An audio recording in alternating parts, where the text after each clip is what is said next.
What up, everybody? It's the Tech Playoffs, and today is Happy Pixel Day. Everyone's receiving their Pixels today. Some people received it yesterday a little bit earlier. Today, I picked up mine from Best Buy. As you can see, I got the Obsidian Black. I wanted the Smurf Blue.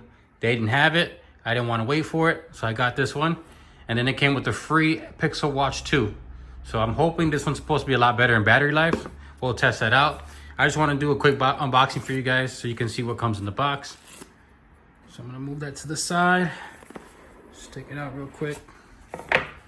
This has a matte finish in the back. So real nice feel, real nice texture to it. The G is glossy and the rest of it's matte black, so you can see no fingerprints on it. You do have a, looks like stainless steel visor around the camera. And then the top lip as well is a matte black. This feels real nice in the hand.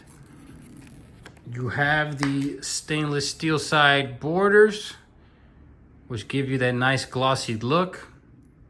And then they went from a curved to a flat display, which in my opinion is a lot better.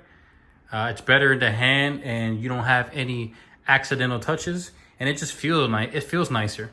As you can see, the borders are symmetrical, so no more larger chin and smaller forehead. You have pretty much even borders on top, bottom, left, and right. So we're gonna let that boot up. In the box, you get the traditional Pixel white charging cord. Of course, no charging brick, but you do get some paperwork in the box as well as the USB to USB Type-C adapter. So we're gonna throw that aside. Right here, like I said, it did come with a free Pixel watch. I gotta see how to open this up. But it was great that they gave out Pixel watches this year. I don't think they did it last year. I could be mistaken, but I think I bought my watch last year when I got my Pixel 7. So we're gonna see how this works. This seems like it should slide out. But let me see what I can get here. All right, I figured it out. There's a small little tab here you had to pull to open this box. And then we have, oh, this opens up like a book. Oh, pretty nice. I like the presentation. It opens up like a booklet and then you have the watch right there, right on top. This has the charging icon, so I'm assuming this is a charging cord. Mine is kind of stuck, but yeah, so there's a charging cord in the inside. We'll pull that out. Take a look at it. Pretty much, it looks identical, but the old charging puck didn't have any pins on it. So this seems to have some magnet pins that might hold it a little bit better and align it a lot better so you can charge it. So that's a first. If you look at the Apple Watch and the Samsung pucks, they just have that small, smooth side where it attaches to the phone. This one has, I'm sorry, the watch. This one has some magnets on it, some charging pins. So that's different. Over here you have the band, which also slides out. Got one there, the bottom one. And is there a top one in there? Nope. So this is the different size that comes with it. This just pulls out, I'm assuming. Yep.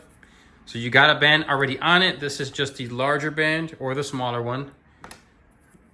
Let's take this off. So the screen is the same size to my knowledge. The borders look identical as well to the old model. But the back sensors look different and you can see exactly where those pins match up to the watch for the charger. So the design in the back is different, yes. This has like a matte housing on the side. You got your button, your crown, and then your band here. So the smaller one is attached out the box and then you have the option to put the larger one under. So hold the button, let that power up. So far, pretty familiar experience on the watch versus the last year's. Nothing dramatically changed. Put that there so it doesn't fall. The phone does look different. Like I said, you can have that matte feel in the back. The camera visor is a different design. And then you have the flat display up front. So new design, I like it. I like the camera housing. Before it was an individual camera housing. It's separated, one camera and the other. This one is all just one glass. So to my opinion, it looks better. You have the flash, and this is a temperature sensor. So this you can put on certain objects, say like a hot cup of coffee or a hot pot, and it'll give you a temperature of what it thinks it is. This is supposedly not to be used on humans. So if you have a fever and you put this on your forehead, I don't think it's going to give you an accurate temperature, but who knows? It might. They're just saying that right now it isn't set for humans. It is set for objects and other things, but just not humans yet. Maybe in the future they might update it where you can use that. But that's the setup screen. So I'm going to go through the whole setup, and then I'll give you guys a more preview of the first impressions. All right, guys. So after like an hour of trying to set this up, I'm going to be honest, the setup process was trash. It made me reset the watch twice, even though it already had set up everything. When I got to the watch face, right here, it told me cannot connect, and I had to factory reset twice. Also, setting this up, I understand there was a lot going on.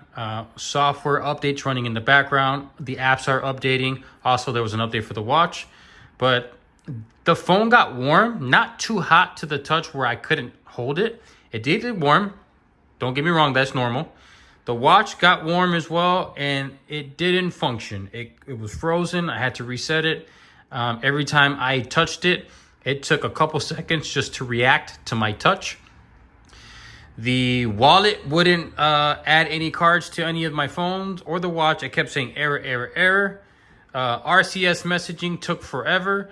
I kept putting my number in to verify the RCS, but it kept giving me an error, and it kept telling me re-input my number a couple times.